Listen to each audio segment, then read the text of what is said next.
বিভিন্ন সূত্র থেকে খবর পাচ্ছি, বিভিন্ন জেলা থেকে অনেকে ফোন করছেন যারা একটি নির্দিষ্ট ধর্ম সম্প্রদায়কে মেনে চলেন, যে পুলিশ থেকে তাদের গিয়ে হুমকি দেওয়া হচ্ছে যে মসজিদে মাইক বাজানো চলবে না। পুলিশের এই ভূমিকাটা আইনসম্মত নয়।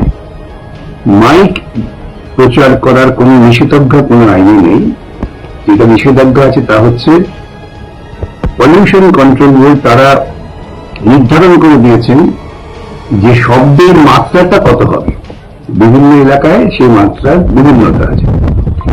কলকাতা হাইকোর্টে এক সময় এই আজান নিয়ে যখন মামলা হয় তখন তারা রায় দিয়েছিলেন যে আজানে মাইক বাজতে পারে, কিন্তু সেটা পলিউশন কন্ট্রোল বোর্ডের নির্ধারিত যে শব্দের মান 6.5 ডেসিবেল না 8 ডেসিবেল কি ছিল সেটা দেখে নিতে হবে, যেটা আইনে আছে।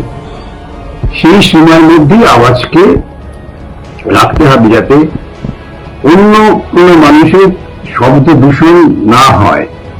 অতএব আপনারা প্রত্যেকেই ভারতবর্ষের নাগরিক হিসেবে আইন মেনে চলবেন, আইন মেনে কাজ করবেন এবং পলিউশন কন্ট্রোল বোর্ডের নির্ধারিত যে শব্দ সীমা তার মধ্যেই মাইক বাজাবেন। এর বাইরে যদি পুলিশ এসে আপনাদের বলে মাইক সরিয়ে নিন, মাইক খুলে নিন, তাহলে পুলিশকে সবিনয়ে বলবেন যে আপনারা এইরকম কোন আদেশ দিতে পারেন না।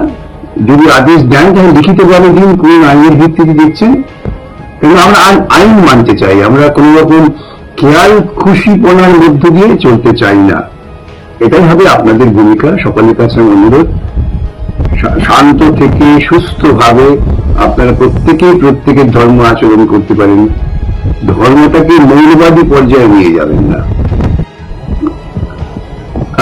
আজকে আমার কাছে বিধানসভার সদস্য নওশাদ এসেছেন এই বিষয় নিয়ে পরামর্শ করার জন্য।